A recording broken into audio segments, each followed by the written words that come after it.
നമ്മുടെ വീട്ടിൽ ഏറ്റവും കൂടുതൽ കൃഷി ചെയ്ത് കിട്ടുന്നത് എന്ത് സാധനമാണോ ആ സാധനം വെച്ചിട്ടൊരു സ്പെഷ്യൽ ഡിഷ് ഇവിടെ നിർബന്ധമാണ്. അങ്ങനെ നമ്മുടെ ഇവിടെ ഇപ്പോൾ കൂടുതലുള്ളത് വഴുതനങ്ങ ആയതുകൊണ്ട് വഴുതനങ്ങ വെച്ചിട്ടൊരു ഫ്രൈ വെച്ചേക്കാമെന്ന് വിചാരിച്ചു. നേരത്തെ ഞാൻ വഴുതനങ്ങ ബജ്ജിയൊക്കെ ഉണ്ടാക്കുമായിരുന്നു. അപ്പോൾ ഇതൊരു നമ്മുടെ ലഞ്ചിന് വേണ്ടിയിട്ടുള്ളൊരു സ്പെഷ്യൽ കൂട്ടാനാണ്.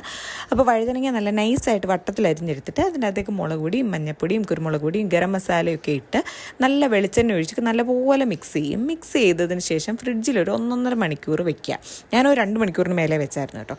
അതെല്ലാം കഴിഞ്ഞിട്ട് കുറച്ച് എണ്ണ ഒഴിച്ചിട്ട് പാനിലേക്ക് നമ്മളിത് വഴുതനങ്ങ വെച്ച് കൊടുത്തിട്ട് അതിൻ്റെ മുകളിലേക്ക് കറിവേപ്പില ഒന്ന് തൂക്കി കൊടുക്കുക കേട്ടോ.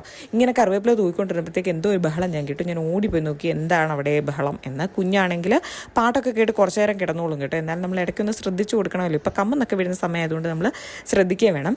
എന്തായാലും ഞാൻ അതൊക്കെ കഴിഞ്ഞിട്ട് നേരെ അടുക്കളയിൽ വന്നിട്ട് അതിൻ്റെ അകത്തേക്ക് ഒരു വെളുത്തുള്ളിയും കൂടി വെച്ച് കൊടുത്തു. വെളുത്തുള്ളി ചതച്ച് വെച്ച് കൊടുക്കണമെങ്കിൽ ഭയങ്കര മണം വരും. ആ മണം തന്നെ നമുക്കൊരു കൊതി ഫീൽ ഉണ്ടാക്കും.